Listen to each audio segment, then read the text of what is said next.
공동체를 사수하라. 기도하겠습니다. 하나님 감사합니다. 저희들에게 열방을 깨울 수 있는 영적인 기름 부으심과 권위를 주시고 또 대한민국을 세우신 하나님의 부르심에 합당한 사역을 하게 하시니 감사합니다. 무엇보다 모든 세대가 이 영광을 누리게 하시니 감사합니다. 하나님, 그러나 오늘 또 받아야 될 은혜가 있습니다. 주님 은혜 주시지 않으면 우리가 한 발자국도 앞으로 갈 수 없사오니 각자에게 말씀하시고 돌파와 강력한 하나님 은혜로 더하여 주옵소서. 예수님의 이름으로 기도합니다. 아멘. 킹덤 갈라디아서 강의 16번째 시간입니다. 예수님께서 우리에게 자유를 주셨습니다. 그리고 다시는 굳게 서서 다시는 종의 멍에를 매지 말아라 이렇게 말씀하셨어요. 그래서 우리가 2주 전에 나눈 말씀이 뭡니까? 끊임없이 상처와 또 하나님을 향한 원망과 또 내 삶 속에 여러 가지 하나님이 주시지 않은 실패감들을 내가 스스로 나에게 묶는 것을 이제는 하지 않아도 된다는 거예요. 이미 십자가에서 모든 사망 권세를 이기셨기 때문입니다. 결국은 나는 가만히 있는데 사단이 와서 나를 유혹해서 어쩔 수 없이 넘어갔어. 그건 50%에 해당하는 거고요. 나머지 50%는 뭐냐면 내 스스로가 계속해서 그 멍에를 맨다라는 거예요. 결국은 우리가 굳건하게 서 있을 수 있는 것은 내가 결단한다고 되는 것이 아니라 진리 위에 서 있을 때만 가능합니다. 하나님의 말씀이 내 안에 들어와 있어야만 우리는 굳건히 설 수 있는 거예요. 그래서 우리는 우리의 의지나 우리의 결단을 믿지 않고 오직 하나님의 말씀만을 반석으로 믿습니다. 요즘에 이제 선교지를 다니면서 나라는 바뀌는데 바뀌지 않는 게 있어요. 그것은 뭐냐면 말씀에 대한 갈망이에요. 여러분, 저희가 다니는 선교지들은 대부분 다 이미 한국에서 좋은 어떤 프로그램들이 다 들어갔습니다. 굳이 이름을 말할 필요 없고요. 다 들어가서 모든 교재들 다 써보고 제자훈련 다 해봤어요. 그래서 그동안 그런 귀한 것들을 통해서 교회들이 성장해 왔고 또 지금까지 복음 위에서 세워져 왔는데, 지금은 한국뿐만이 아니라 열방에도 동일한 증상이 뭐냐면요, 다 말씀에 대한 배고픔들이 있어요. 그 말씀은 뭐냐? 성경이 없어서가 아닙니다. 하나님의 나라와 이 때에 맞는 말씀에 대한 갈급함들이 전부 다 있어요. 어떤 공동체들은 그 필요들이 정확히 이제 드러나서 우리는 이런 말씀이 필요해 라고 생각하는 공동체도 있지만, 어떤 교회들은 왜 우리가 배고프지? 매주 예배를 드리고 매주 훈련하고 있는데 왜 돌파가 없지? 결국은 그게 언제 일어나냐?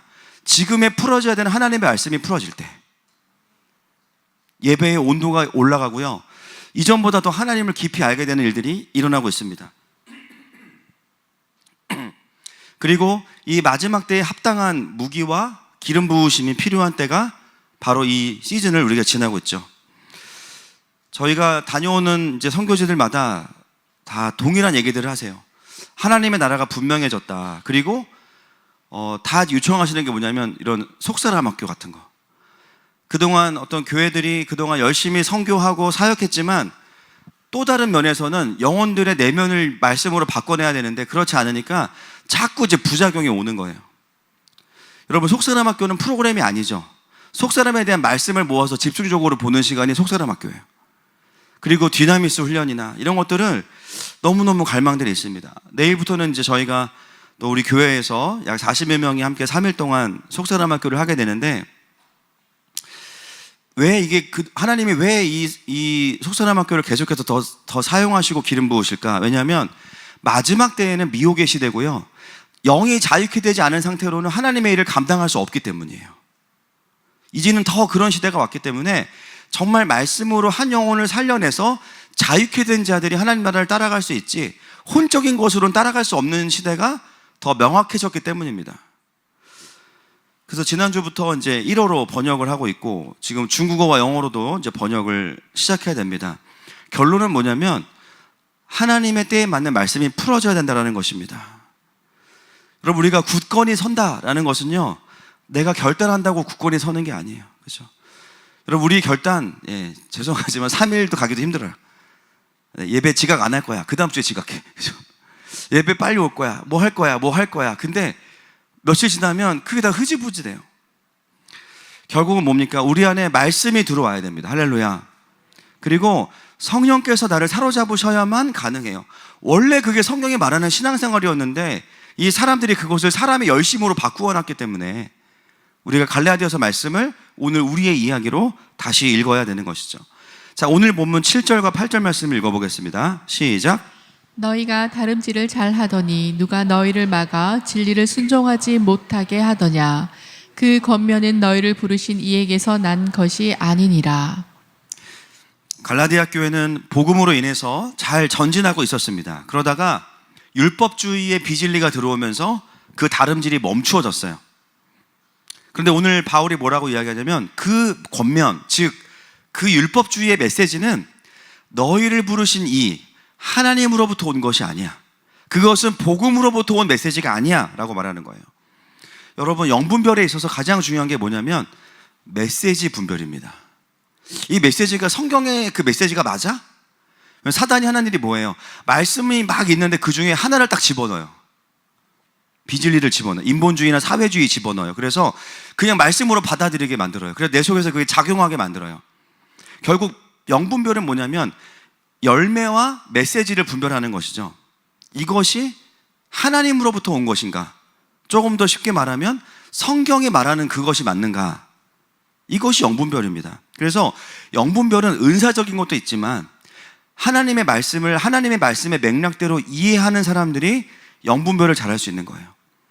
제가 늘 이제 해외 선교지 가서 말씀드리는 게 뭐냐면 성경을 사랑하는 그룹들이 은사를 잘 사용할 수 있다는 얘기를 계속하고 있습니다. 이 은사가 하나님의 역사로부터 온 것인지 아니면은 다른 것인지를 알 수 있고, 또는 성령께서 주셨지만 인간이 그 왜곡된 혼을 가지고 은사를 잘못 사용하고 있는 것인지를 말씀을 아는 자들이 쓸 수 있다는 거예요.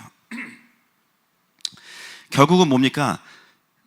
갈라디아 교인들이 성경적이라고 생각하고 있는 그 율법주의가 맞는 말 같아도 결국은 그것이 그들의 진리의 다름질을 막고 있다라는 얘기를 하고 있습니다. 그러면서 오늘 아주 그 분명한 얘기를 바울이 하고 있어요. 9절부터 11절 말씀 보겠습니다. 시작. 적은 누룩이 온 덩이에 퍼지느니라. 나는 너희가 아무 다른 마음을 품지 아니할 줄을 주 안에서 확신하노라. 그러나 너희를 요동하게 하는 자는 누구든지 심판을 받으리라. 형제들아, 내가 지금까지 할례를 전한다면 어찌하여 지금까지 박해를 받으리요? 그리하였으면 십자가의 걸림돌이 제거되었으리니. 그러면서 그 적은 누룩에 대해서 이제는 너희들이 분명하게 선을 그어야 된다라고 말하면서요, 11절에 보면 형제들아, 내가 지금까지 할례를 말하고 있다면 어찌하여 내가 지금까지 박해를 받고 있겠느냐, 이 얘기를 해요. 여러분, 이게 무슨 맥락이냐면요, 갈라디아 교회의 율법주의를 전한 유대인들이 뭐라고 이야기했냐면 사도 바울도 요즘에 할례를 받아야 구원받는다는 얘기를 하고 다녀. 거짓말이죠. 근데 그 얘기를 왜 하냐면 사도행전 16장에 보면 바울이 디모데를 데리고 다닙니다. 근데 그 디모데가 엄마는 유대인이고 아빠는 헬라인이에요. 여러분, 유대인들은 누구의 혈통을 따라가죠? 엄마의 혈통을 따라갑니다. 그런데 할례를 받진 않았어요. 근데 디모데가 이방인들 뿐만이 아니라 유대인들에게 사역을 해야 되기 때문에 바울은 어차피 이 문제는 자유함의 문제고 선택의 문제니까 할례를 받아서 유대인들 실족하지 않도록 배려의 차원에서 할례를 받으라고 했던 건데, 그거를 가지고 어떻게 해요? 거짓말로 왜곡시켜가지고 사단이 늘 하는 거죠. 왜곡시켜서 부풀리는 거. 바울도 할례를 받으라고 했어. 그러니까 너희도 할례를 받아야 구원받는 거야. 이렇게 말을 했던 겁니다. 그래서 바울이 어떻게 하냐면, 만약에 내가 할례를 계속 강조하고 있었다면 유대인들이 지금 나를 핍박하지 않을 거야. 그게 16절 얘기예요. 내가 만약에 그들이 말하는 말을 똑같이 하고 있으면 유대인들이 나를 왜 싫어하겠니? 그 말을 하고 있는 겁니다. 여러분, 지금도 마찬가지예요. 우리가 이 십자가의 복음과 킹덤의 메시지들을 제대로 풀지 않고 지금 이 시대에 흐르고 있는 인본주의 신학으로 풀면 어디 가도 욕먹을 일이 없습니다. 어디 가도. 사람들은 늘어나겠죠. 감동적인 예화, 적당히 유익한 설교, 적당히 복음적인 설교, 나라에 대해서 한마디도 말하지 않는 설교, 선명한 킹덤이 아니라 파스텔 톤의 킹덤을 설교하면 사람들은 늘어요. 근데 문제는 뭐예요? 다 혼적인 사람들만 늘어나는 거죠. 하나님 나라는 제대로 풀어지지 않는 거죠. 혼적인 차원에서 머무는 교회가 되겠죠. 겉으로는 모두가 다 양보해서 만족하는 교회가 되는 것 같지만 하나님은 만족하시지 않는 교회가 됩니다. 여러분, 그거는 성경이 말하는 부흥이 아니에요. 동의하십니까? 모두를 만족시키려고 하다가요, 모두를 죽이는 사역을 하게 돼요. 오히려 분명하게 하나님 나라의 가치를 선포하고 성경이 말하는 하나님의 나라를 이루는 방법들을 정확히 이야기하고, 우리는 아주 분홍색 십자가 복음이 아니고 시뻘건 십자가 복음을 선포합니다. 인간의 전적인 타락, 그죠? 할렐루야. 그리고 하나님의 전적인 은혜, 우리의 의가 설 수 없게 만들어야 돼요. 여러분, 분명한 진리는 무엇을 동반하냐면 분명한 핍박과 반대가 있음을 이야기해요. 내가 기독교인인데 아무한테도 욕먹지 않는다? 여러분, 그 사람 돌아봐야 돼요. 사람과 싸우라는 얘기가 아닙니다. 진리의 특성이 뭐냐면 비진리가 바로 드러나요. 그게 진리의 특성이에요. 오늘 갈라디아서는 신앙생활은 진리의 다름질을 하는 것이라고 이야기합니다. 겉으로 보기에는 뭔가 이견이 있는 것처럼 보이지만 더 그 안을 들여다보면요, 진리와 비진리의 충돌이 있는 거예요. 그것에 대해서 바울은 오늘 단호하게 이야기해요. 12절 말씀을 보겠습니다. 시작. 너희를 어지럽게 하는 자들은 스스로 베어버리기를 원하노라. 무섭죠? 스스로 베어버리기를 원하노라. 아니, 사도 바울 목사 아니야? 목사가 어떻게 이런 말을 할 수가 있어? 여러분, 목자이기 때문에 할 수 있는 거예요. 목자이기 때문에. 그 비진리의 메시지들을 계속 공동체에 두었을 때 적은 누룩이 공동체에 퍼지게 됩니다. 다른 복음이 온 공동체에 퍼져서 모두가 다 비진리에 묶여버리게 되기 때문입니다. 여러분, 예를 들면 이런 거죠. 몸에서 암이 발병했어요. 그래서 암세포를 떼어내는 수술을 하고 있습니다. 근데 그 수술을 하는 의사에게 어떤 사람이 오더니, 아니, 의사가 어떻게 이렇게 환자의 몸에 살을 막 떼어내요? 당신은 의사의 자격이 없어요. 여러분, 이렇게 말하는 사람이 있어요. 그런 분들 기도받아야 돼요. 그렇죠? 지금 그 암세포를 떼어내는 이유는 그 몸을 소중히 여기기 때문이에요. 그걸 지금 떼어내지 않으면 그 사람 죽어요. 위험에 처하게 됩니다. 과거에는 그 암세포가 몸의 일부였을 수 있지만 지금은 그 암세포는 뭐냐면 주변의 세포를 죽이는 세포로 변질된 거예요. 그 자체가 사망 권세예요. 그 암세포의 제거가 늦을수록 그 사람은 점점 더 많은 부분이 죽어가게 되어 있는 겁니다. 그래서 그 의사가 그 몸에서 암세포를 떼어내는 것은 뭐예요? 그 사람을 살리기 위해서고, 그게 더 피해를 최소화하는 것이기 때문입니다. 여러분, 우리가 십자가의 복음 안에 있고 진리 안에 거하면 그리스도의 몸이에요. 그러나 다른 복음이 내 안에 들어오고 성령의 통치가 아니라 다른 영의 통치를 받으면 나도 모르게 그리스도의 몸을 파괴하는 역할을 내가 할 수도 있다는 거예요. 뭐 목사고 장로고 전도사고 뭐 목장 리더고, 그게 중요한 게 아닙니다. 그죠? 핵심은 뭐냐면 누구의 통치를 받고 있느냐입니다. 누구도 여기서 벗어날 수 없어요. 그가 하나님 말씀 안에 있지 않고 킹덤 안에 정렬되어 있지 않으면 교회의 부르심의 발목을 잡고 그리스도의 몸을 파괴하는 자가 될 수 있다는 거죠. 그래서 교회는요, 은혜도 있지만 뭐가 있어요? 권징이라는 게 있는 겁니다. 처음에는 그 사람에게 가서 뭐 개인적인 범죄든 공동체를 분열시켰든 1대1로 권면하고요. 그 다음에는 두세 사람이 가서 이야기하고, 그 다음에는 교회에 말하고, 이렇게 절차를 거치는 거죠. 권징의 목표가 뭐냐? 그 사람을 징계하는 게 자체가 목표가 아니라 그 사람이 자신을 돌아보게 만드는 거예요. 그 사람이. 그리고 공동체를 보호하는 게 목표입니다. 그래서 둘 다 살리는 게 목표죠. 고린도전서 5장 4절과 5절 말씀 읽어보겠습니다. 시작. 주 예수의 이름으로 너희가 내 영과 함께 모여서 우리 주 예수의 능력으로 이런 자를 사탄에게 내주었으니 이는 육신은 멸하고 영은 주 예수의 날에 구원을 받게 하려 함이라. 이 본문의 맥락을 보면 음행한 자를 어떻게 할 것이냐, 교회에서 쫓아내는 것처럼 보이지만 목적은 뭐냐면 그 영혼이라도 구원받게 하는 게 목표예요. 여러분, 축복과 예언도 그 사람을 살리는 게 목표지만 징계도 그 사람을 살리는 게 목표예요. 할렐루야. 하나님 우리를 살리는 분이십니다. 다만 우리가 이 땅에서 육신의 연약함과 죄악을 가지고 있고요. 비진리가 난무하기 때문에 그 부분에 대해서만큼은 우리가 타협할 수가 없는 거죠. 고린도후서 2장 6절부터 8절 말씀 보겠습니다. 시작. 이러한 사람은 많은 사람에게서 벌 받는 것이 마땅하도다. 그런즉 너희는 차라리 그를 용서하고 위로할 것이니 그가 너무 많은 근심에 잠길까 두려워하노라. 그러므로 너희를 권하노니 사랑을 그들에게 나타내라. 아멘. 이 본문도 맥락을 보면 회개한 자들에 대해서는 용서하고 용납하라고 이야기합니다. 여러분, 오늘 갈라디아서의 말씀은 특히나 이 마지막 때에 인본주의의 미혹에 교회들이 바벨론화되고 있는 이 상황 속에서 정말 우리가 해야 되는 부분을 오늘 말하고 있어요. 여러분, 정말 교회 안에 얼마나 많은 이 진보 신학과 인본주의 신학과 사회주의 신학이 들어오고 있습니까? 그래서 너무 그것이 당연히 성경적인 것처럼 말하고 설교되어지는 수많은 교회들을 보고 있습니다. 그 물결 속에서 어떻게 우리가 교회를 지켜야 되는가? 아닌 것에 대해서는 아니라고 말할 수 있어야 돼요. 여지를 주지 말아야 된다는 거예요.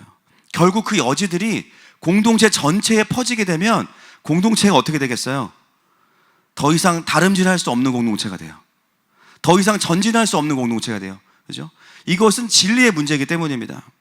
그래서 어떤 분들은 그렇게 잘 모르니까 뭐라고 이야기하냐면, 야, 교회가 사랑이 없다, 이렇게 얘기해요. 교회가 사랑이 없다.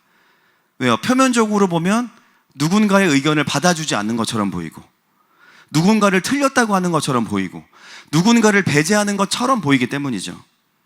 여러분, 그러나 영의 눈을 여시길 축복합니다. 우리는 사람과 싸우고 있는 게 아니에요.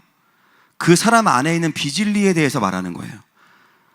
교회는 혈과 육의 싸움을 하고 있는 게 아니에요. 다른 복음과 싸우고 있는 겁니다. 오히려 그 싸움을 싸우지 않는 것이 교회를 더 죽이는 거예요. 그리고 그 싸움을 하지 않는 것이 킹덤을 전진하지 못하게 하는 거예요. 여러분, 왜 하나님께서 이 시즌 가운데 하늘마음교회도 사용하십니까? 선명한 킹덤을 전하기 때문입니다.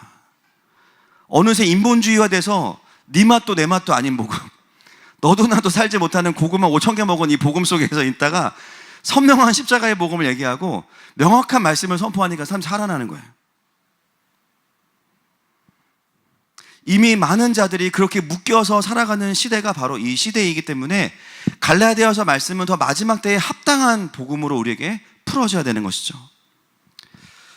자, 13절부터 15절 말씀을 같이 읽겠습니다. 시작. 형제들아, 너희가 자유를 위하여 부르심을 입었으나 그러나 그 자유로 육체의 기회를 삼지 말고 오직 사랑으로 서로 종 노릇하라. 온 율법은 내 이웃 사랑하기를 내 자신같이 하라 하신 한 말씀에서 이루어졌나니 만일 서로 물고 먹으면 피차 멸망할까 조심하라. 아멘. 여러분, 오늘 이 본문의 맥락은 처음부터 끝까지 율법주의자들을 향한 맥락이에요. 그래서 율법주의를 향한 타겟팅이죠. 그 맥락에서 읽으셔야 됩니다. 여러분, 이 말씀의 일관성을 유지해 보면 오늘 이제 이 본문 이후에 나오는 육체의 열매, 그리고 성령의 열매가 있어요. 여러분, 생각해 보면요, 율법주의는 사실 굉장히 많은 규칙, 많은 수칙, 하지 말아야 될 것들을 직접적으로 이야기해요. 음행하지 말라고 말하고, 뭐 하지 말라고 말해요. 그런데 여러분, 그 율법주의의 열매가 뭐냐면 오히려 피차 물고 먹는 거라는 거예요. 이 물고 먹다라는 게 뭐냐면요, 맹수들이 먹잇감을 찢어버리다, 삼키다, 그런 뜻이에요. 율법은 하나님이 주신 건데 율법주의는 인간의 열심이 합쳐져서 만들어진 다른 거. 이게 율법이 아닙니다. 율법주의는. 율법은 좋은 거예요, 나쁜 거예요? 율법주의는 나쁜 거죠. 그 차이점을 정확히 이해하라는 거예요. 그들이 그토록 율법주의를 외치고 율법을 말하지만 그 열매가 뭐냐면 피차 물고 먹음으로 인해서 멸망할까 조심하라고 이야기해요. 여러분, 율법의 순기능은 뭐냐면, 아, 내가 죄인이구나 깨닫는 거죠. 야, 나는 착한 사람인 줄 알았더니 나 그렇지 않구나. 나 예수님이 필요하구나. 이걸 깨닫는 게 율법의 역할이에요. 나도 어쩔 수 없구나. 그래서 겸손해져서 나를 돌아보게 만드는 게 율법이에요. 율법주의는 뭐죠? 그 율법으로 나를 돌아보는 게 아니라 다른 사람을 죽이는 흉기로 쓰는 게 율법주의죠. 규칙으로 사람들을 묶고 누르는 데 쓰는 게 문제예요. 여러분, 율법이 문제가 아니라 뭐가 문제냐면 그 율법을 사용하는 내가 존재가 다루어지지 않은 게 문제예요. 여전히 내 의의 핵심은 내가 오라. 내가 오라. 말이 없다고 해서 의가 없는 사람 절대 아닙니다. 다 드러납니다. 그죠? 내가 오라라는 게 해결이 안 돼서 그냥 계속 살아가다 보면 이 사람은 어떻게 돼요? 율법이 오면은 율법으로 사람들을 눌러요. 율법만 그래요? 킹덤을 알죠? 킹덤으로 사람들을 눌러요. 너 킹덤 모르지? 복음이 와요? 복음으로 사람들을 또 눌러요. 결국은 율법의 문제도 아니고 킹덤의 문제도 아니고 존재의 문제예요. 그래서 그 사람은 어떤 이론을 가지고 있다 할지라도 그 존재의 의의가 해결되어 있지 않으면 어떻게 돼요? 다른 사람들을 맹수처럼 찢고 죽이는 삶을 살 수밖에 없는 게 문제라는 거예요. 여러분, 율법주의가 얼마나 많은 규칙들을 만들어냈는지 모릅니다. 주일날 뭐 하면 안 돼, 뭐 하면 안 돼, 뭐 하면 안 돼, 이거 하면 안 돼, 저거 하면 안 돼. 근데 그 열매가 뭐냐? 음행과 호색과 더러운 것, 시기와 분열과 우상숭배와 방탕한 것, 술 취함들이에요. 나중에 보게 되는. 아이러니하지 않습니까? 결국은 내 존재가 해결되지 않으면 나는 뭘 하든지 간에 아무리 옳은 일, 하나님의 일을 하고 있다 할지라도 나를 통해서 계속 사람들이 죽어나가는 것을 볼 수밖에 없습니다. 이게 이제 우리가 오늘 봐야 되는 지점이에요. 그래서 오늘 본문에서 보면 육체의 열매가 나와요. 자, 5장 16절부터 21절 보겠습니다. 시작. 내가 이르노니 너희는 성령을 따라 행하라. 그리하면 육체의 욕심을 이루지 아니하리라. 육체의 소욕은 성령을 거스르고 성령은 육체를 거스르나니 이 둘이 서로 대적함으로 너희가 원하는 것을 하지 못하게 하려 함이니라.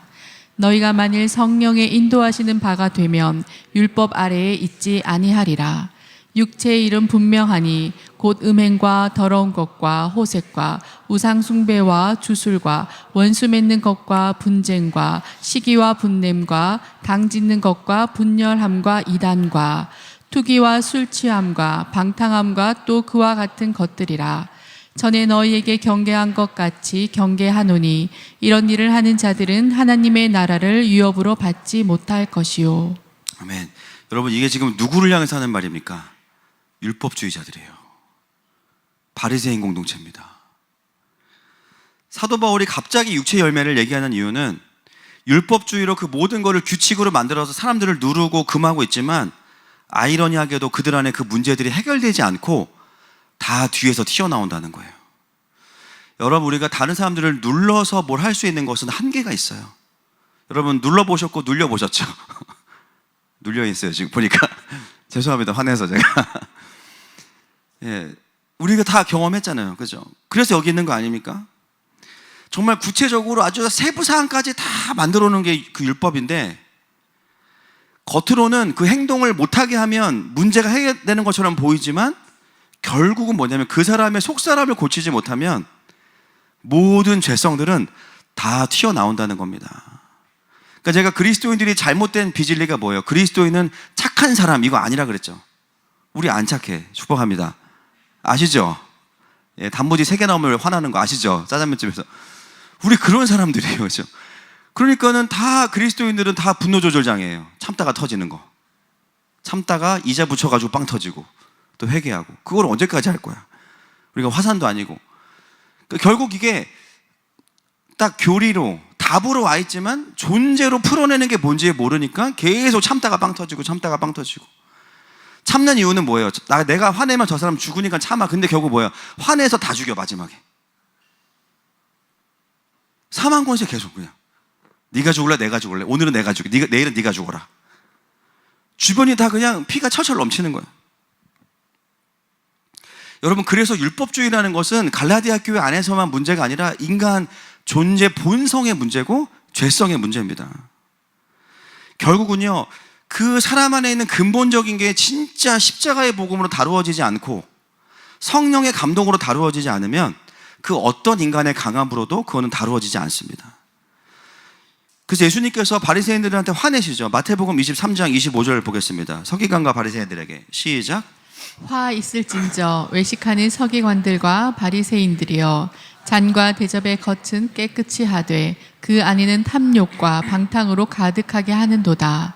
눈먼 바리새인이여, 너는 먼저 안을 깨끗이 하라. 그리하면 겉도 깨끗하리라. 화 있을진저 외식하는 서기관들과 바리새인들이여, 회칠한 무덤 같으니 겉으로는 아름답게 보이나 그 안에는 죽은 사람의 뼈와 모든 더러운 것이 가득하도다. 이와 같이 너희도 겉으로는 사람에게 옳게 보이되 안으로는 외식과 불법이 가득하도다. 아멘. 이게 토라에 능하고 율법을 만들어내는 서기관과 바리새인들을 향한 하나님이신 예수님의 진단이에요. 너네 막 입만 열면 율법이 줄줄 나오고 막 선행을 하루에 몇 개씩 하고 막 구제를 하는데 너희들의 영적인 상태는 이거야. 엑스레이 탁, MRI 탁. 너의 속사람은 이래. 얼마나 그들의 마음이 놀랬겠어요.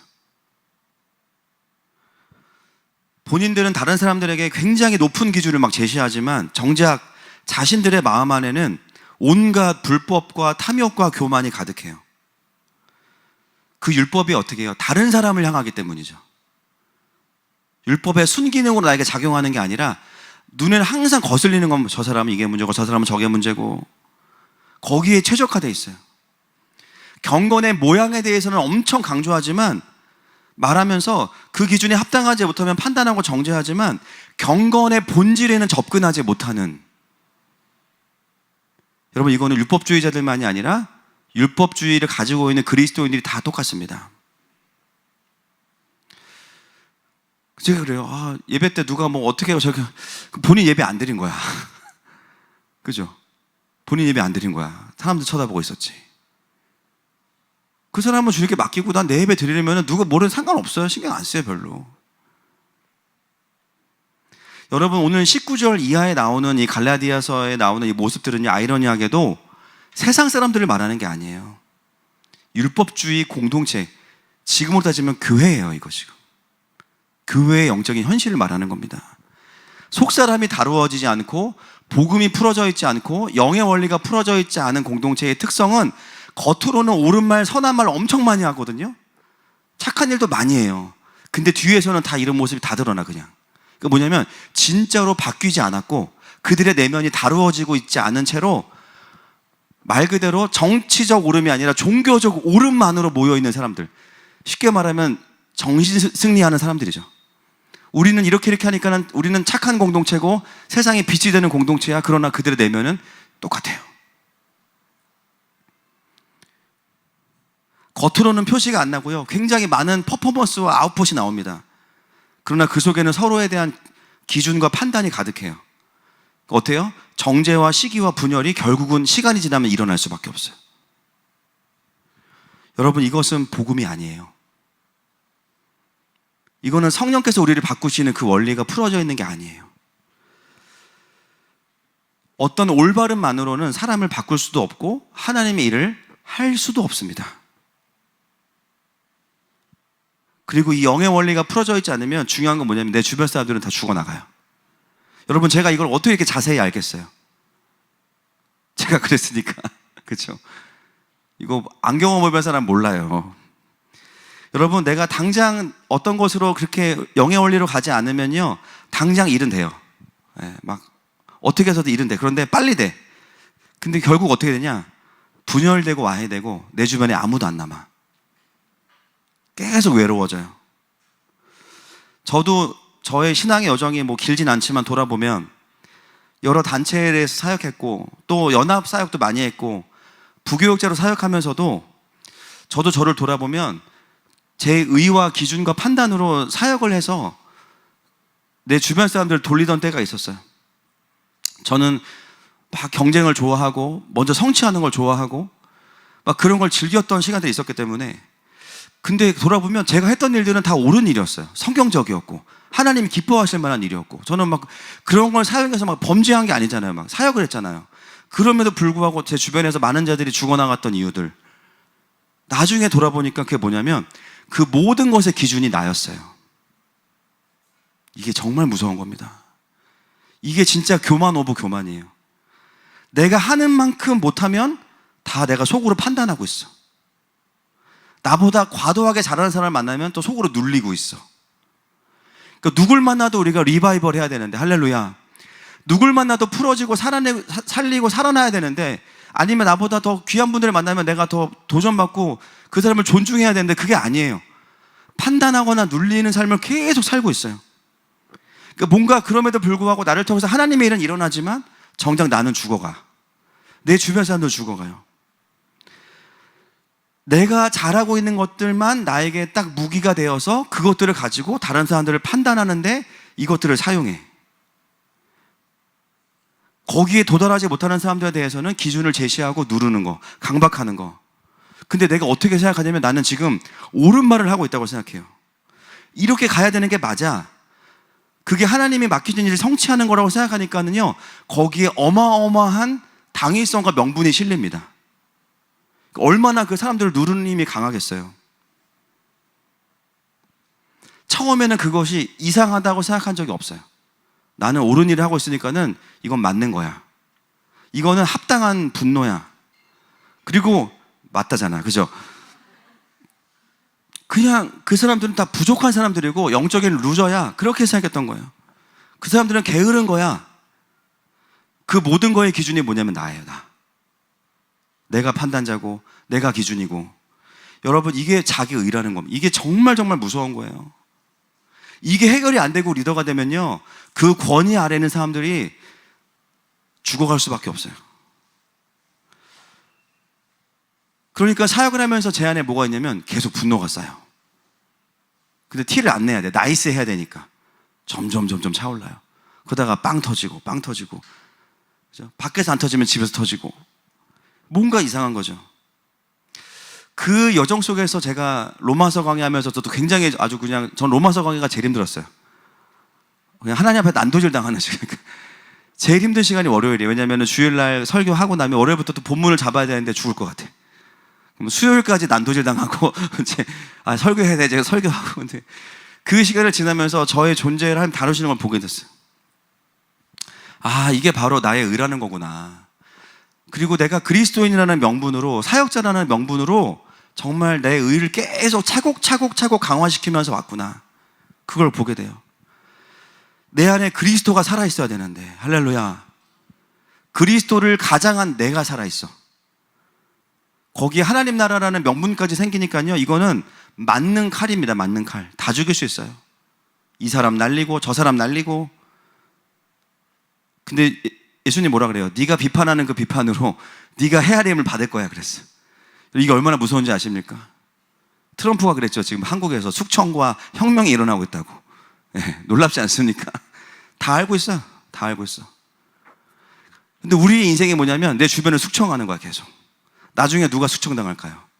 내가 당하는 거예요. 그러다가 다시 복음을 만나고, 하나님 나라의 그 영의 원리로 사역하는 게 뭐고 영의 원리로 사람들을 살리는 게 뭔지가 말씀을 통해서 풀어지면서 저 스스로 깨달은 게 뭐냐면, 내가 율법주의자였구나. 너무나 나이스한 율법주의자였구나. 복음을 가장한 율법주의자였구나. 그래서 보면 제가 하나님 만나고 한동안 굉장히 시니컬한 복음을 전했습니다. 굉장히 시니컬한 복음. 막 교회를 욕하고 누군가를 막 비난하고 모두까기 인용으로 살았어요. 복음을 가지고 사람들을 때리고 있었어요.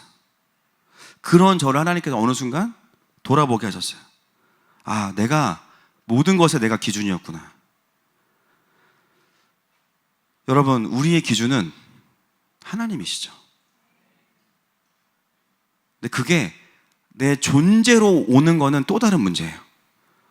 머리로 알아. 하나님이 기준이. 근데 삶에서는 안 그래. 내가 기준이에요. 복음이 아직 복음이 안 된 거예요. 그러니까 구원 못 받았다는 얘기가 아니라 복음이 작동하고 있지 않는 삶을 사는 거예요. 그러니까 어떻게 해요? 혼으로 살다가 교회 와서 다시 영을 쓰려니까 이 버퍼링이 엄청나요. 그죠? 영으로 계속 살면요, 예배 때 버퍼링이 없어요. 그냥 바로 깊이 들어가요. 혼을 쓰다가 영을 쓰려니까 힘든 거지. 특히 다른 사람을 대할 때 내가 기준이에요. 나처럼 하냐 못하냐. 그게 뭐냐면 물고 먹는 삶이 된다는 거예요. 피차 멸망하는 삶을 살게 만드는 거예요. 여러분, 그 율법주의로는 아무도 바꿀 수가 없습니다. 아무도 살릴 수가 없고요. 나도 행복하지가 않더라고요.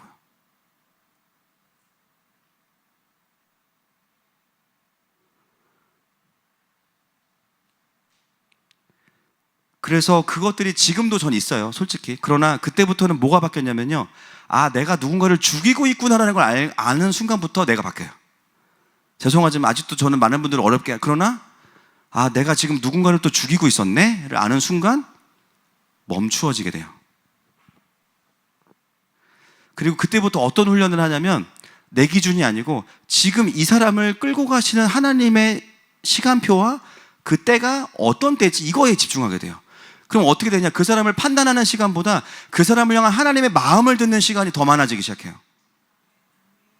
그리고 내 기준이 아니에요. 나는 하는데 너는 왜 못해? 이게 아니라 그 사람이 그걸 못할 수도 있는 거예요. 나도 다른 거 못하는 거 되게 많잖아요. 우리는 그거 다 숨기잖아요. 그죠? 여러분, 주님이 얼마나 우리를 보면 그러시겠어요? 야, 너가 사람들 보는 그 완벽주의로 내가 너를 대해줄까? 아니요. 그러지 마세요. 주님 다 하시는, 주님 안 그러시잖아요. 그죠? 그 사람을 향한 하나님의 속도, 그 사람을 향한 하나님의 계획, 이런 거에도 마음을 쓰게 돼요. 여러분, 신기한 건 뭐냐면요. 이러면 되게 늦게 바뀔 것 같죠? 제일 빨리 바뀝니다. 할렐루야. 오히려 내가 망쳐요, 내가.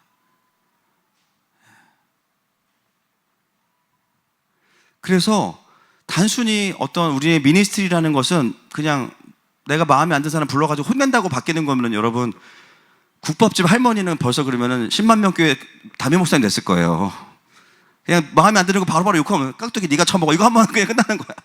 교회 지각하지 마. 그럼 그죠? 그럼 다 바뀌는 거 아닙니까? 근데 그러다가 안 바뀌어요. 하나님이 바꾸시는 거지. 그래서 우리가 오늘 직면할 포인트가 오늘 지금 굉장히 공기가 엄청 무거워. 지금 숨 쉬기도 힘들어. 그죠? 지금. 여러분, 본문이 그런 건 어떡합니까? 우리 교회 강해설교하는 교회인데. 그러니까 나를 기준으로 누군가를 바라본다는 것 자체가 교만인 것을 아는 순간 나는 바뀌어요. 그러니까 내가 바뀌어야 남을 살려요. 그 내용들이 갈라디아 교회에 지금 풀어지고 있는 거죠. 우리가 교회라는 이름으로 모였고 예수님이 우리를 구원하셨다라고 모였지만 내 속사람이, 내 의가 다루어지지 않으면 우리가 그토록 대적하고자 하는 그 율법주의가 바로 나라는 것을 이제 알게 되는 겁니다. 여러분, 율법이 잘못된 게 아니에요. 그죠? 내가 문제인 거죠. 여러분, 우리의 부르심은 하나님 나라에 의해 병기입니다. 흉기가 아니에요. 여러분, 우리가 인본주의 신학이나 이 사회주의 메시지들을 경계하라는 이유도 그 신학들은 사람들의 영을 다루는 메시지가 아니기 때문입니다. 죄송하지만. 끊임없이 종교적인 올바름을 이야기하면서 사람들을 드라이빙하고 그거를 몇몇 부분에서 잘하고 있는 인간의 선함을 딱 보여주면서 절대 영을 다루지 못하게 만드는 메시지이기 때문에 결국 사람들을 죽여요. 그리고 정신승리하게 만들고 이 땅에서 유토피아를 만들게 하고 죽여요. 그래서 안 된다는 거예요. 속사람은 바꾸지 못하면서 겉으로 보기에 선한 인간, 합리적인 인간, 드러나는 성품에만 집중시키는 거예요. 그 사람이, 여러분, 이 세상에 선한 사람은 아무도 없어요. 맞습니까? 선한 모습만 보여질 뿐입니다. 물론 상대적으로 나보다는 조금 더 푸근한 분이 있을 수 있죠. 그건 우리의 관점인 거예요. 결국은 뭐냐면 진리가 풀어지지 않으면 다름질이 멈추어져 있는 상태가 됩니다. 그게 바로 영이 묶여있는 상태인 거죠. 속사람이 바뀌지 않은 상태에서의 사역은 그래서 굉장히 위험할 수 있어요. 왜요? 하나님의 일이라는 더 큰 명분이 딱 부어져 있으니까. 그걸 가지고 많은 사람을 누를 수밖에 없어요. 뭔가를 많이 해내고 성취하는 것처럼 보여도 그 영이 달려가고 있는 상태가 아니라는 거예요. 여러분, 교회가 일이 많은 교회가 좋은 교회예요? 적은 교회가 좋은 교회예요? 그죠? 그래요? 저도 좀 공감이 되는데. 그러니까 일이 많고 적음이라기보다는 이제, 그죠? 우리가 하는 사역들이 많고 적음이라기보다는 성령 안에서 제대로 풀어지면서 가고 있느냐가 더 중요해요. 선교를 한번 가더라도, 예배를 한번 드리더라도, 뭘 한번 하더라도 그 공동체 안에서 영의 원리가 풀어져서 다 살아나는 구조로 사역하는 것이 정말 중요합니다. 저희가 7, 8월 선교를 다니면서 이제 성도들이 거의 뭐 지금 한 70% 정도 제가 보니까 다녀오셨고, 나머지 분들도 가실 텐데 곧 축복합니다. 그죠? 우리가 후원만 하면 너무 그죠? 아깝잖아요. 그래서 이제 우리가 시공간을 초월하지만 이제 가셔야 돼요. 그래서 앞으로도 가시게 되겠죠. 가면은 이제 딱 우리 교회 세팅이 나와요. 레위 집회는 경배 풀고, 디나미스는 바로 권능 사역하고, 그리고 저는 이제 킹덤 메시지 풀고, 팀으로 사역을 해요. 저희가 사역을 하면서 제가 계속 지금 일관되게 듣는 말들이 있어요. 선교지 갈 때마다. 아, 목사님은 뭐 원래 그런 일 하시니까 이제 그렇다고 치고, 이 성도들이 너무 이제 매력적이라는 거예요. 뭔가, 아까 나중에 이제 여러분 그 이제 인터뷰한 거 보시겠지만, 뭔가 착착착 군대 느낌이 아닌데, 뭔가 푸근한데 군대야. 이게 뭐지? 그렇다고 이제 저한테 뭐라 그러냐면, 사모님께서 목사님 보면은 막 성도를 쪼는 분위기가 아닌데, 그런 분 굉장히 이렇게 자연스러움 안에서 긴장감이 없이 사역하는 모습이, 이게 너무 이제 이게 뭐지? 그동안 봤던 팀하고 너무 다른 거예요. 대만에서도 보면은 막 로엘이 보다가 찬양팀 하다가 로엘이가 말 안 들으니까 아예 그냥 강단에 데리고 올라가서 로엘이랑 같이 경배하고 막. 근데 그 모습이 대만 교회에 엄청 은혜스러웠던 거예요. 저한테 하시는 말씀이 뭐냐면, 목사님 뭔가 이렇게 사역을 막 대단하게 하는 것 같지 않은데, 막 휘어잡고 이런 스타일도 아닌 것 같은데, 어떻게 이렇게 한 명 한 명 능동적으로 동기부여가 돼서 언어부댐이 아니라 각자의 유니크한 사역을 할 수 있냐. 간단해요. 제가 지시하는 게 답이 아니기 때문이에요. 성령님이 하시기 때문이에요. 너무 간단하죠. 너무 분명하죠. 제가 막 누른다고 막 혼낸다고 되는 게 아니죠.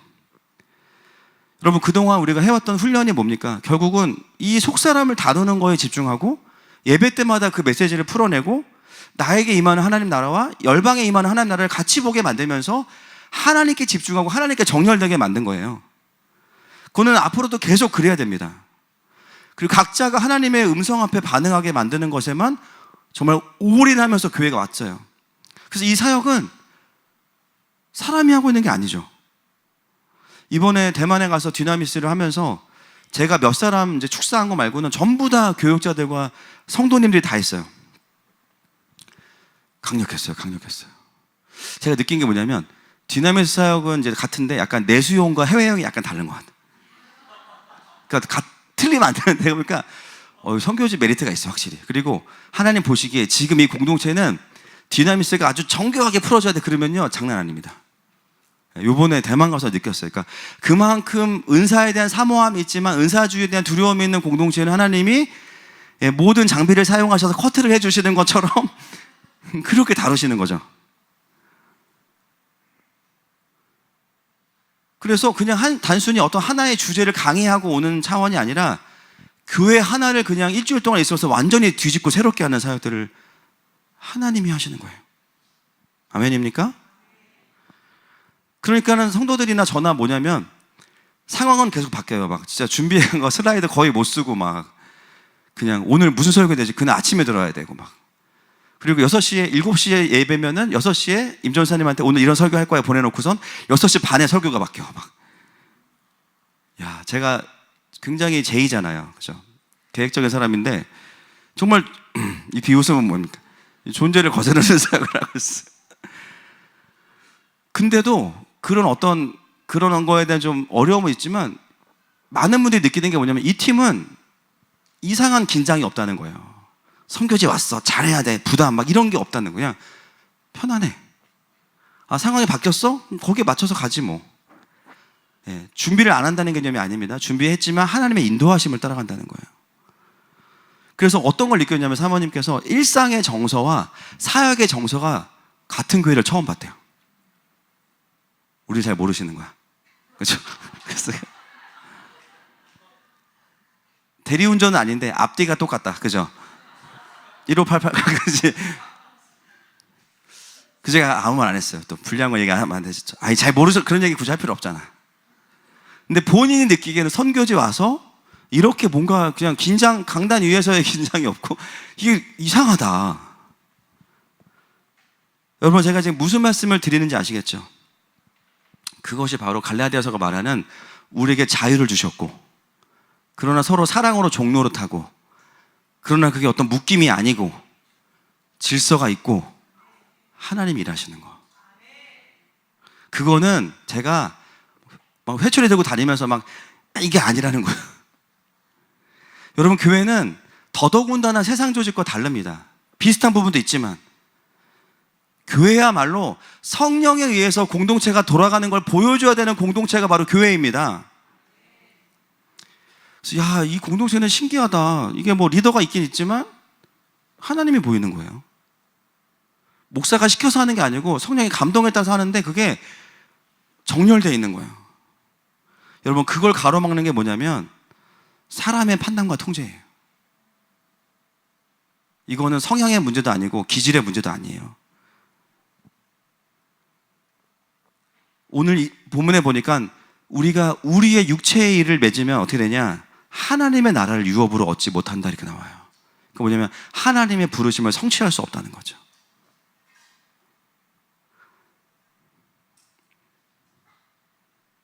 여러분, 교회가 하나님의 부르심을 잘 따라가고 있나라고 할 때 여러 가지 기준이 있을 수 있습니다. 맡기신 일을 성취하고 있냐도 중요하지만 그것을 따라가는 우리의 몸된 교회의 모습이 서로 판단으로 누르고 묶는 게 아니라 진짜 오늘 말씀처럼 성령 안에서 풀어지면서 살아나는 구조로 가고 있냐는 거죠. 여러분, 이게 바로 마지막 때의 성령의 공동체의 모습이어야 합니다.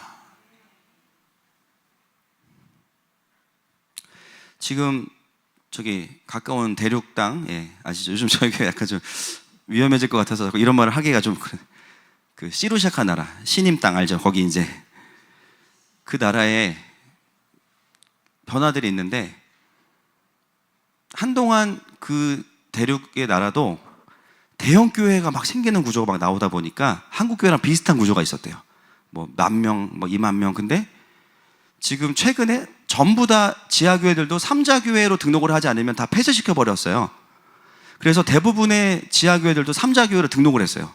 근데 문제는 3자교회로 등록하는 순간 신학을 이제 공산주의 신학으로 완전히 바꿔야 되는 거예요. 인간의 윤리만 남고 뭐 예수님의 부활, 십자가, 성령 이런 얘기 하면 절대 안 되고. 그러니까 이제 교회들이 막 어려워지죠. 그러니까 깨어있는 리더들이 어떻게 하냐면 다시 교회를 소그룹 중심의 교회로 다 바꾸고 있어. 여러분, 이게 어떤 의미일까요? 그 나라가 마지막 때로 준비가 되고 있는 거예요. 그래서 제가 그랬어요. 공산주의가 하나님의 나라를 막을 수 없다. 대한민국도 마찬가지입니다. 오히려 더 날아오르는 거예요. 더 날아오르는 거예요. 야, 중국 교회가 이제는 작은 그룹의 교회들로 다시 세분화되고 있고, 그러면 중국의 리더들만 훈련을 잘 시켜놓으면요, 그들이 어느 순간 독수리가 날아올라서 열방을 향해서 쫙 가는 구조가 나오는 거예요. 그러려면 어떻게 되냐? 진짜 영의 원리로 사역하는 팀워크를 가르칠 수 있는 그런 시간들이 반드시 필요합니다. 세상의 리더십으로 교회의 리더십이 될 수 없어요. 그럴 것 같으면 대기업 임원들 모셔와서 담임 목사 시켜가지고 다 통제하고 컨트롤하고 다 보고받고 피드백하고, 그 경영학의 원리 있잖아요. 실행하고 피드백해서 다시 조정해서 다시 재실행하고, 이거 계속 하면 돼요. 근데 교회는 그렇게 돌아가는 것이 아니에요. 성령의 공동체입니다. 그 말은 뭐냐면 누구 하나 성령님과 친밀하지 않으면 거기서 바로 삐그덕거릴 수밖에 없어요. 특히 리더십들은 더 그렇죠. 성령의 음성을 듣고 따라가는 게 아니라 그 자리에 내 의와 판단과 율법이 들어있으면 대번에 어려워질 수밖에 없어요. 여러분, 오늘 본문은 우리에게 참 교회를 향해서, 우리의 삶을 향해서, 우리의 가족을 향해서 굉장히 많은 얘기를 하고 있습니다. 내 자녀가 왜 이렇게 눌려 있을까? 누가 눌렀겠지. 옆집 아저씨가 눌렀겠어요? 쿠팡 직원이 눌렀겠어요? 누가 누른 거야? 잘 때 막 가위 누르고 누가 한 거예요? 그거. 왜? 내 의예요. 난 그런 적 없는데 존재에서 뿜어져 나옵니다. 존재에서. 숨만 쉬어도 눌려. 축복합니다. 그거 해결하지 않으면 어려운 겁니다.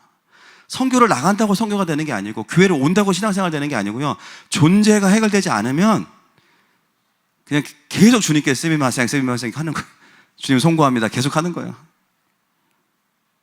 그래서 우리는 사역을 하면서도 뭘 해야 되냐면 그 속에서 나를 다루시는 하나님을 만나야 돼요. 여러분 오늘 간증을 다 들었지만 선교 나간 분들의 고백이 뭐냐면 선교를 당했다. 저분도 선교 제대로 한 겁니다. 여러분 선교는 하나님이 하시는 거예요. 그 자리에 우리를 불러주신 거죠. 내가 너도 선교하고 싶어 이 자리에서. 누구도 하면서 우리가 킹덤을 풀고 우리가 잘했어 이런 메시지 가져갈 수가 없어요. 저도 가서 얻어온 게 더 많아요. 하나님이 가르쳐 주신 게. 다윗의 장막의 열방 버전, 그죠? 여러분 우리는 모두 다 은혜 받는 자리에 있는 겁니다. 아멘입니까? 누가 누구를 판단하는 자리에 있을 수 없어요.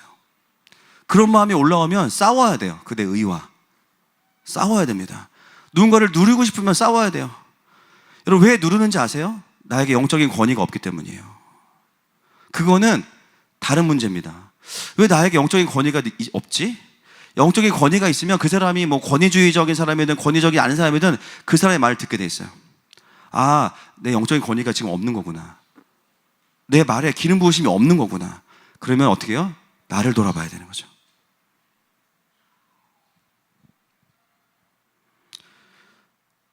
여러분 요즘에 내가 가정에서 또 직장에서 또 교회에서 사람들을 어떻게 대하고 있는지 돌아보시기를 권면드립니다. 부부 사이에도 자녀들과의 관계에서도 내 판단과 기준이 계속 나에게 작용하고 있다면 소리 없는 어려움들이 내 주변에 계속 쌓여가고 있는 거예요. 오늘 우리는 간절해야 됩니다. 성령님 다시 나를 통치해 주세요. 주님이 나를 돕지 않으시면 내가 누군가를 또 죽일 수밖에 없어요. 우리 성도들의 모든 삶의 현장이 살아나고 풀어지는 자리가 되시길 축복해요. 우리 대만 선교 영상 보고 같이 기도하겠습니다.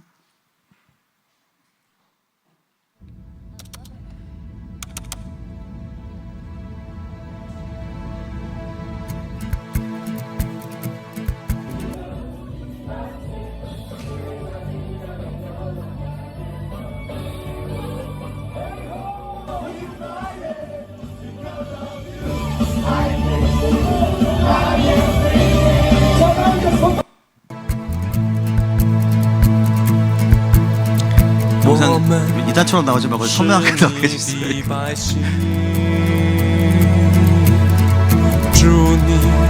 자체 모자이크 처리가 들어가요. 중국 사역 보안 때문에 그렇다고 생각하시는 거예요. 打开城门，来预备你救恩的道路。呼喊吧，神的百姓呼喊吧，耶和华，你将这城交给我们，让赞美的声音。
主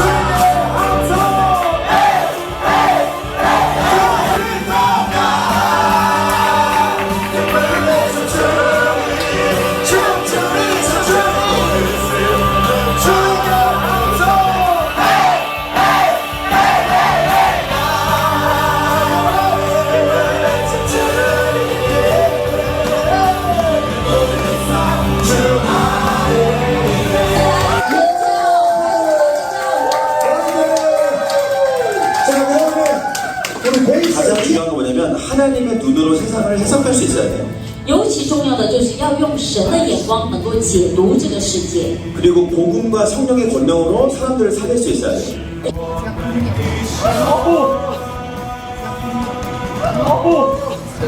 정말 또 하나님께서 저의 그 책임감이 얼마나 부담감이 큰지 아시면서 느꼈습니다. 언제는 모르지만 누가 저 교회에서 아니면 어디에서 저 이름을 불러라는 거가 있습니다.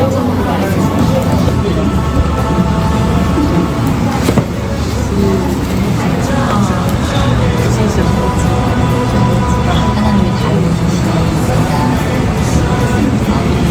지진이 여기 자주 일어나긴 해요. 그런데 그때 하나님께서 이 땅을 건드신 이유는 이게 저래서 하나님의 어떤 힘을 주시는 걸 하는 느낌을 받았어요. 선교하면은 선교 팀을 이루어서 선교 특공대 모여 해서 착착착 그래서 계획대로 진행을 하잖아요. 그런데 이번에는 이렇게 그냥 거기 하나님 안에서 예배하는데요. 그냥 가정들이 있는 그대로 이렇게 오셔서 하는 그 부분인데도 불구하고 하나님의 이렇게 좀 강력하게 하나님 하시는 걸 보면서 교회의 영적 분위기 이런 모습을 보면서 그러니까 작은 아이들까지도 이 가정이 그냥 자연스럽게 교회에서 하는 그대로 그런 모습들이 비춰지니까 오히려 더 큰 의미가 있습니다. 원 플러스 원이었어요. 근데 저희는 그 코리아학교 치료자기도 해서 정말 힘들었어요.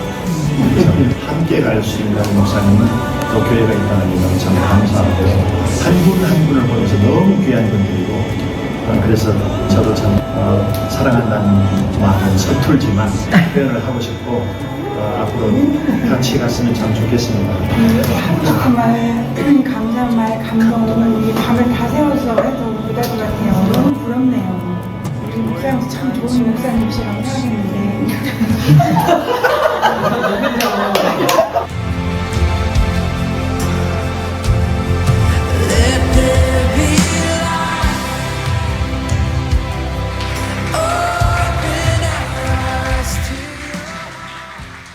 아멘. 이 영상의 핵심 메시지는 이하생략에 있어요. 그게 핵심 메시지입니다. 이 성령의 공동체, 그죠? 우리가 완벽해서가 아닙니다, 그죠? 오히려 우리가 부족하기 때문에 성령의 운행하심이 느껴지고 풀어져 있지만 질서가 있는 거. 이게 참 사람이 만들어낼 수 없는 거예요. 하늘과 함께는 어느 순간 그러한 하나님의 성령의 공동체와 군대로 세워져 가고 있습니다. 우리가 풀어내는 내용도 중요하지만 우리의 삶과 존재를 보면서 또 느끼는 것들이 있는 거죠. 내일 또 속사람학교가 시작이 됩니다. 저는 선교지보다 더 강력한 영적인 싸움이라고 생각해요. 어쩌면 또 이전에 신앙생활하면서 다루어지지 않은 부분들이 다루어지고 진짜 성령께서 우리를 붙잡고 사용하실 수 있는 사람이 되는 거 먼저 같이 기도하기 원합니다. 오늘 우리가 저도 마찬가지고요. 이거는 이 싸움 평생 해야 됩니다. 주님, 내가 내 삶의 주인이었던 것을 내려놓습니다. 내가 기준이었던 것을 내려놓습니다. 그리고 내 안에 영적인 암세포들을 성령 하나님 오늘도 제거하시고 완전히 떼어내 주세요. 함께 우리 찬양의 고백을 하면서 주님 앞에 나아가십시다.